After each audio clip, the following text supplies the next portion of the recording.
E tem muitas mediunidades, né? Qual que é as mais comuns, assim, que você tem visto? A gente vê no livro dos médiuns, tem bastante, né? Tipo de mediunidade, mas tem umas que, como você falou até anteriormente, que não são tão conhecidas hoje, né? Por exemplo, assim, médio de efeito físico. Antigamente, precisava-se mais chamar atenção, Exato. talvez, mas hoje ainda tem relatos, assim, ou qual que é a mais comum? Então, tem relatos sim. Eu particularmente não conheço nenhum para te dizer, olha, eu conheço alguém. Não, mas tem relatos sim. Ainda existe. E um exemplo disso é o Divaldo Pereira Franco, né? É um médium de efeitos físicos, não se dedica. Desculpa, Fica à vontade. só uma aguinha aqui. Não se dedica tanto a essa mediunidade, mas como ele tem muitas, vez ou outra, isso é possível acontecer, né? Mas a mediunidade mais comum talvez seja a psicofonia, psicografia, né? Sejam as mais comuns. A vidência mediúnica ali que você é preparado para ver, tem médium que vê só no trabalho organizado. Fora disso, é muito difícil isso acontecer, porque a mediunidade de vidência ela é muito rara e muito complexa. Só podemos considerar um médium de vidência se aquilo for uma constante na vida dele. Porque você ver um espírito uma vez ou outra não significa que você é um médium vidente, né? Mas por isso é uma mediunidade rara.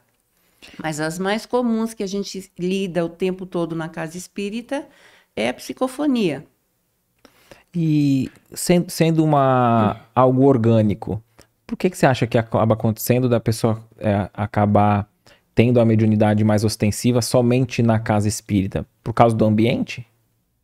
Sim, por causa do ambiente e, obviamente, quando existe essa grande força mediúnica voltada para a psicofonia, o médium muitas vezes chega na casa espírita totalmente desequilibrado, somente após seguir as recomendações da casa e preparar esse médium para o trabalho, depois de ele realmente cessar, vamos dizer, essa força mediúnica que muitas vezes o desequilibrava.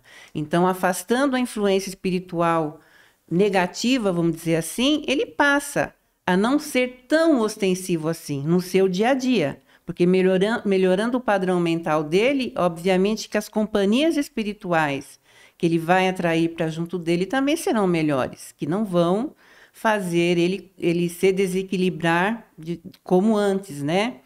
E na casa espírita existe toda uma organização, todo um planejamento espiritual. Então, existindo até uma regulagem do nosso padrão mental para que a gente possa realmente perceber os sinais da espiritualidade, como também dar passividade aos espíritos que necessitam dessa terapia na casa espírita, né? Através do médium. O que você achou desse corte? Coloca aqui nos comentários a sua opinião sobre esse tema. Para ver o episódio completo, é só pesquisar Recomeçar Podcast Espírita. E caso tenha ficado alguma dúvida sobre a doutrina espírita, é perfeitamente normal. Procure ler as obras de Allan Kardec.